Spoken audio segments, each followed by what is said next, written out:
Good morning. It is time for another morning cup of cow shit. When people's eyes are open to the shocking destruction being caused in Point Reyes National Seashore by these dairy and beef operations, people often first ask, well, how can Jared Huffman be supporting this? As is often the case when things don't make sense, follow the money.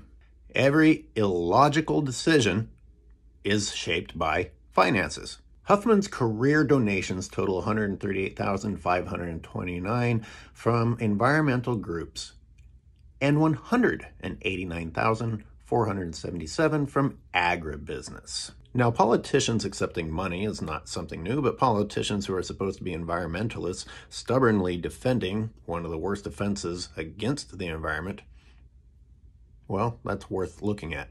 So very notable is that one of these donors is the Dairy Farmers of America. Huffman got his donation from the Dairy Farmers of America shortly after he lobbied in Congress to extend the dairy and other ranching leases within Point Reyes National Seashore.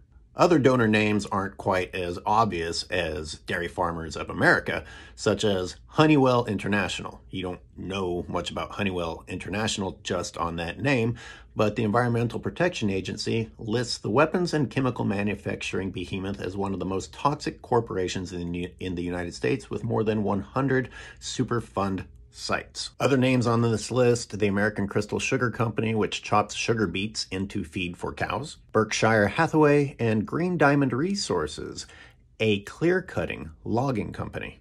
Now, this gets even scarier when you consider that Huffman's donors that are on the environmental side aren't actually environmentalists, but in fact are ranch supporters. That means there's even more money coming into Huffman to destroy the environment on behalf of agribusiness that isn't listed as agribusiness. Marin Agricultural Land Trust is all about making land ranch land and making sure it stays ranch land and making sure that those ranchers are paid millions of dollars in easements to continue to ranch the land.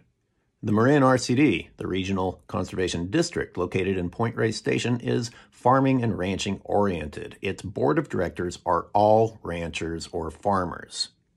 Is that a conservation organization? The Marin Conservation League, aka the Marin Cow League, was co-opted by the ag industry long ago. Sally Gale, a rancher, was an influential member of it for many years. She is also on the board of directors of the Marin Resource Conservation District.